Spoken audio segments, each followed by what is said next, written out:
years. It would literally, we were all the way up until the very end, we were constantly, is there something better? Is there something new we can place here? How do we do this? And she would come up and find all these things, so. What were some of the hardest archival to find?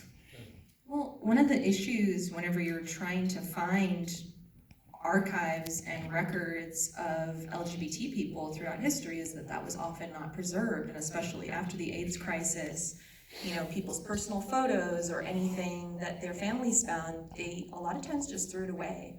So finding some of these records, and especially like color gay bar footage, that was so hard to find.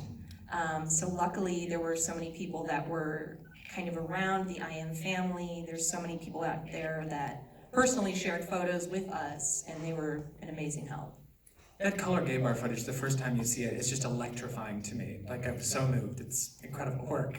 Getting back to the beginning here, we have to talk about Gene. I mean, this starts as Gene's story, and it ends as Gene's story. What a spectacular man, what a wonderful documentary subject. And as was teased out in the intro, you had to work a little bit to get Gene onto the project. So tell me about how you got Gene on board, and how did you gain his trust, and what did you learn? And just tell us about Gene.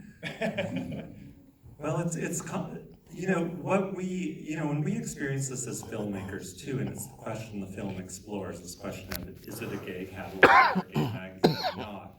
And I think when I first approached Gene, it was very, very early, and I said, oh, I'm gonna make a funny little gay film about, you know, your passion, basically.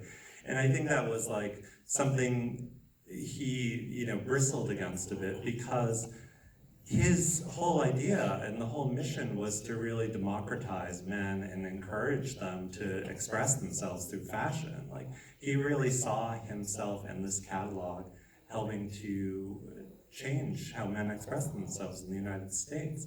And so it was a learning process, and I think through Peter's involvement, as Peter alluded to at the beginning, him going down and really shepherding the project, you know, and just continuing the dialogue with Gene.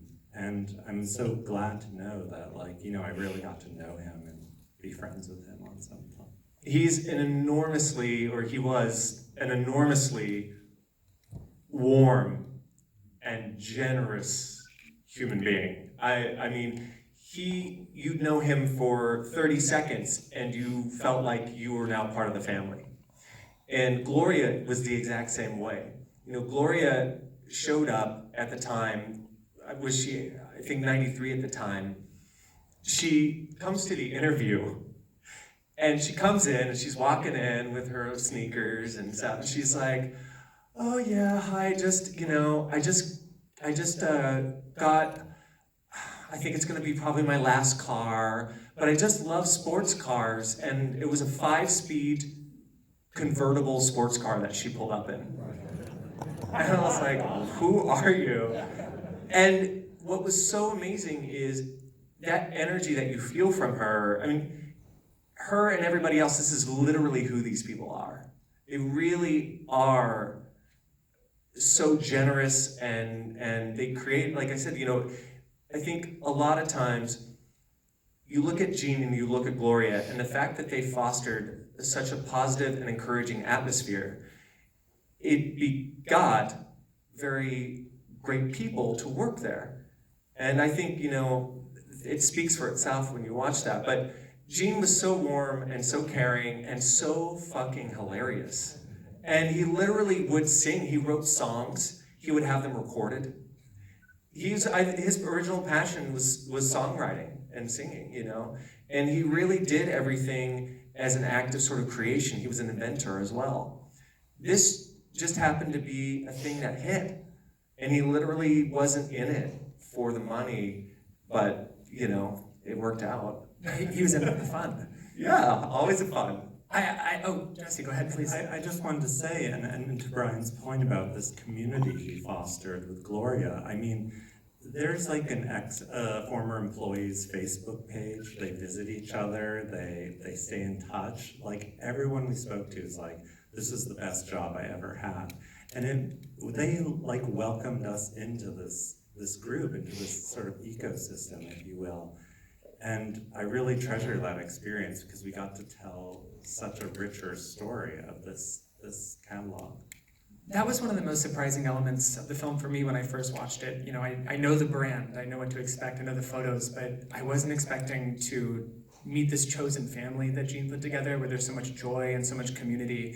And so I imagine most of it's in the film, but I would love to know what was most surprising when you got to know all these amazing individuals, some of the stories you heard. What surprised you the most? Well, this isn't directly related to sort of the family aspect, but I will say this, you know, in its day, international male was the highest paying job for male models in the industry. And, you know, if they went 5 minutes over, they would say, put it on your time card. You know, they really respected the models, they cared about the models, and I think that, it just was interesting. I can't tell you how many people have told us they paid for my first house.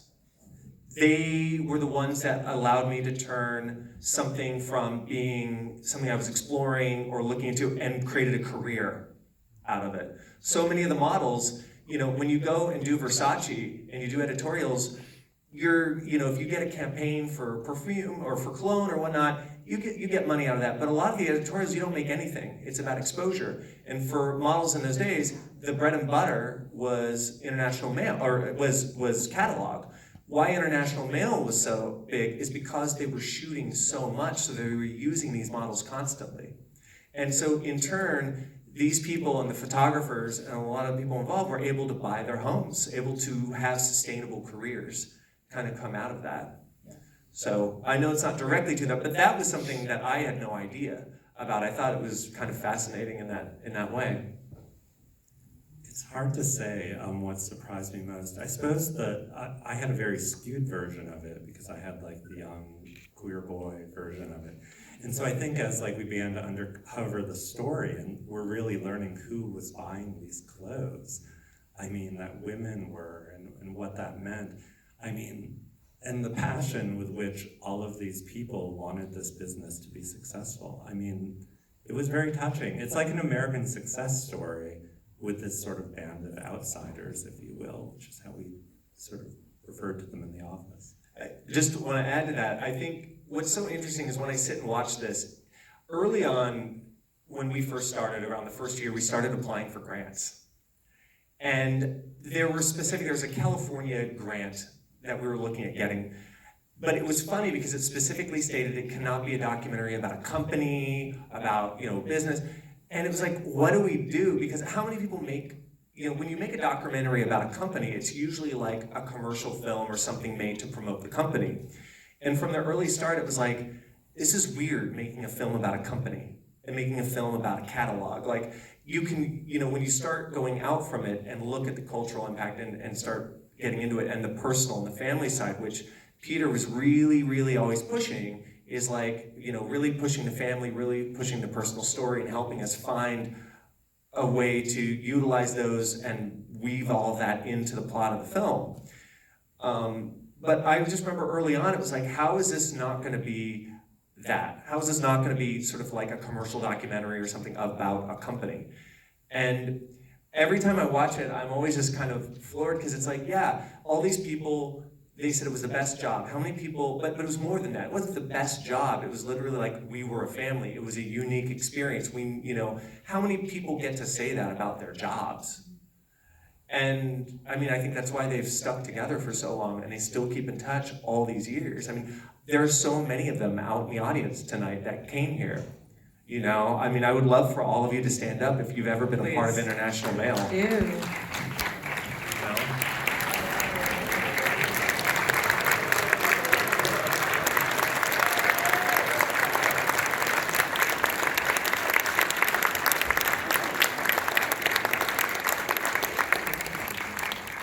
That's incredible. We're so happy to have all of you here. So much in there I want to dig into. Keeping it broad, you know, you're talking about how the more you dug into this story, you realize there was more than just the brand. What you're just talking about there is equity, building a family.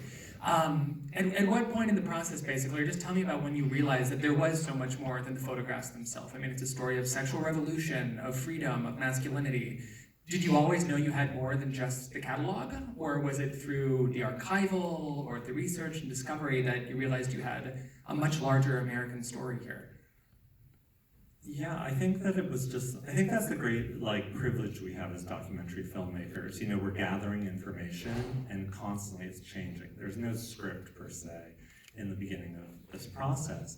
And I think what became, you know, early on when Bryan and I did our first few interviews, we were just like, wow, this is so rich, like what people are talking about. I mean, there's so many stories on the cutting room floor that are such great stories. And, you know, it's so bittersweet to lose them, but as we began thinking about that, and as we began sort of situating this in the world, and the great archival that Taylor was finding, like the Helen Gorley Brown, which is like personally one of my most favorite moments, because she says it so concisely on that Dick Cavett show, and I'm like, I love that she just goes for it like that. I mean, that was really, you know, that's how this became a process where like, let's take this like seemingly written off as superficial or camp thing and use it as a means to really explore what's happening in our culture. And I think that's what's so beautiful about it, you know. What I found so interesting is I started kind of, we at one point with a friend of ours started mapping the trajectory of international mail over what was happening politically, what was happening in pop culture, and what was happening in the LGBT movement. And it was so surreal to watch how it completely correlated as it went along the way, where it starts out in a mode of sort of liberation, and it begins to rise, and it's also a group of people who have no background, really, initially in this, you know. And it starts to, you know, you see this play with pop culture, you know, like we talked about in the film. But then what's interesting is the turning points that start to happen, especially in the late 80s and into the 90s, when with the gay rights movement and with it becoming more formalized and with it becoming more institutionalized, you also see this trend also with the catalog. And then as sexuality for men begins to really be pushed and opened up, of what people were fighting for in the 70s finally becomes more mainstream, you see that as well. And when it ends, there's also that track as well, as now it, you know, it also matches that things are so opened up and things are so much more out there. And so it just was, that part was really interesting to see. And so we worked to build the film using those comparisons and timelines as a way to build the plot of the film. Right, because anytime when there's like 30 decades of history to dig into and a topic as broad as masculinity and as broad as fashion and as broad as gay history, you start to dig in, you realize there's so much more here, and you dig till you hit the bottom, and then you look, okay, there's another layer underneath, and you just keep digging and you keep digging, and eventually you find out, I mean, we've still just barely skimmed the surface. There's so many different possibilities of ways to go about telling a particular story. I hope you all liked it. We're gonna have a conversation afterwards about that because there's so much more to dig into. I do want to bring it back to the clothing though, before I toss it over to the audience for a question or two. Keeping it very broad, what are the favorite outfits between the three of you? Whether it's something that you found tailored, it's like some obscure pick, or just a classic from when you were reading the catalog before. What are your favorite outfits? Ooh, there's a lot of good ones. What I always found the most interesting were not even the outfits themselves, but the accessories, because they could go pretty crazy. Like they had this like jester hat, like those multi-pointed jester hats, that was just sold as a hat, not like a costume, just a hat. So that was a highlight for me. For me, it has to be the Stoker, which we gave a shout out to, because the backstory of the Stoker is so incredible. It was like that really was British surplus that they found down on a dock, all musty in a big pile. And they were like, we want to buy these. And they were like, They were looking at other things. Remember, the guy who was selling all this stuff or had it was like trying to get them to buy this stuff. And Gene looks over and says, "What's that?" that was for shoveling coal, right? And Yeah, for on the ships for the workers who would shovel coal. yeah, and they bought them out. And it sold so crazy that they had to like find a way to make them. And it was really hard to make because it was like sort of like, what's that called? Crocheted, like this netted crocheted top. A lot of the clothing, they were one of the pioneers of using military surplus and turning it into fashion. I mean, how many jumpsuits did you see? Like, there's so many variations on the jumpsuit, but that purple jumpsuit and blue, what would happen is they would buy, out a big stock, whatever they could, of that item. And I mean, they would have trench coats from Germany during the war, and I mean, all different things. And then when they would run out of it, they would take it somewhere and have it copied and have it made because it would just sell so well. But I think, I think the Stoker is definitely one of the best pieces. That type of transformation is genius, is what it is. I mean, it's real genius. I like the ninja. So I want to toss it over to the audience here, here in the front row. What's the distribution plan for this film? The question is about the distribution of the film. TBD, hit us up. Any other questions? Yes, over here.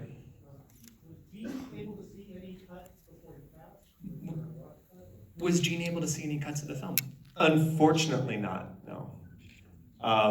Gene had been having some health battles just prior to when, and he was doing better at the time, when Peter went down to visit him. We tried off and on for years to keep in touch. Dennis Morey was one of our very first early supporters, and he was good friends with Gene, and he always would try to push Gene as well. I think just quickly to say two things, which is that I think one of the reasons earlier on that Gene didn't want to share his story is he had in his head sharing his story in his way. Like, this is a person who, when you look at it, he's very much in control. And he wants to create, I think he wanted to control his own narrative and his story in his way. But eventually, with health, with time going by, and meeting Peter, who had such a breadth of work that I think Gene could connect to, I think it was the right time, right place, right situation, and he opened up and allowed us to do that, and he didn't hold back. I mean, honestly, one of the biggest moments, we had been told prior that it is possible that Gene had sold the company because of AIDS, but there was no way to know that for sure. And so when we went to San Diego and we did the interview, one of the big top questions was, why did you sell the company? And so the question gets asked, why did you sell the company? And the first thing he said was AIDS. And it was like Jesse and I looked at each other and we were floored. We're like, he's gonna do it. And he just opened up and let out all this that so many people had never hardly anybody knew this story. And I think even aspects of that story Gloria had never known until this happened. But yeah, go ahead, Jess. But to answer your question, unfortunately, after the interview, his cognitive health declined and just started to decline more and more rapidly. And, it just unfortunately didn't happen. But there is like a very sweet moment that unfortunately I was the only one that got to hear this. Peter and I went down to San Diego and we were having lunch with Gene and his partner. And Peter and his partner went off to use the men's room. And Gene turns to me and says, I'm so glad that I did this.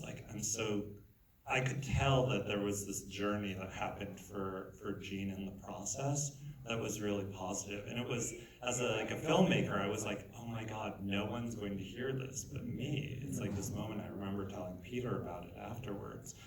And just like, it was so special for me, just with my, friendship with him, to hear him say that this was a journey for him. Because I think that's what you're doing, when you tell stories. Like, all these people out there in the audience, they told us their stories. Like, we sort of shepherded it through to our best of our abilities. And that's such a special relationship you got to have.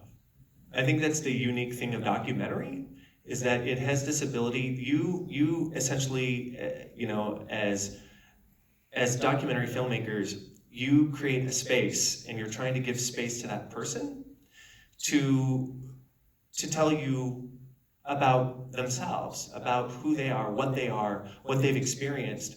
And something I learned from David Weissman, I remember one time he told me that he looks at documentary in some way as giving a gift to someone.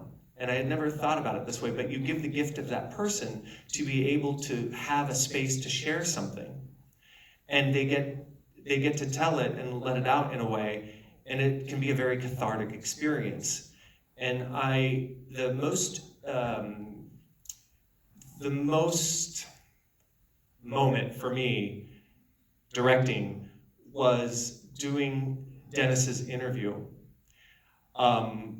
I knew that we would eventually get to AIDS, and we get there, and I remember Dennis starting to share, and it was coming, and the emotion was coming. And I think what the most important thing as a documentary filmmaker, and when you're conducting an interview, is to hold space and be present for the interviewee. And and I mean that by being very emotionally present and available.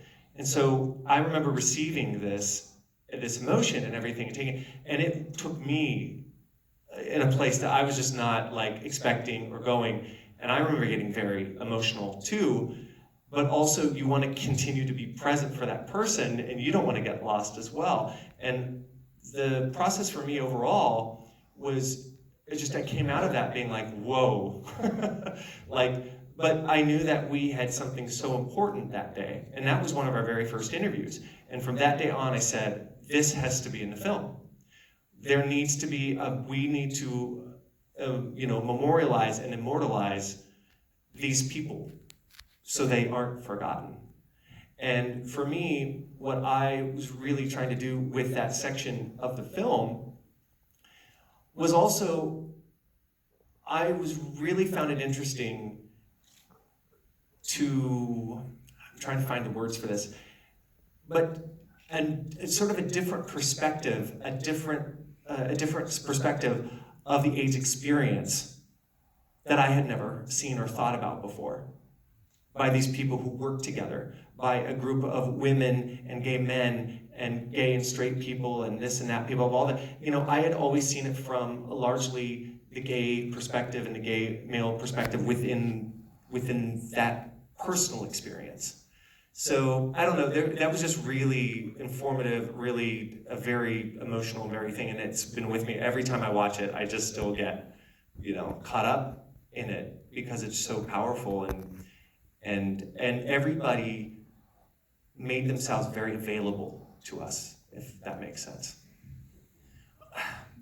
I got the wrap-up sign, Yeah. but I have to keep going here. I just want to say to close out, this film is such a gift, and it's such a gift because of the testimony that those of you in the audience who are in the film, who are part of the international male family, those stories you told and those experiences you shared and bringing us into that chosen family, it is a gift, and it's an essential document. So to the three of you, everyone else out in the audience who worked on the film, and those of you who worked with International Male, just all I can say is thank you. Thank you so, so much. And thank you to our audience for coming out tonight.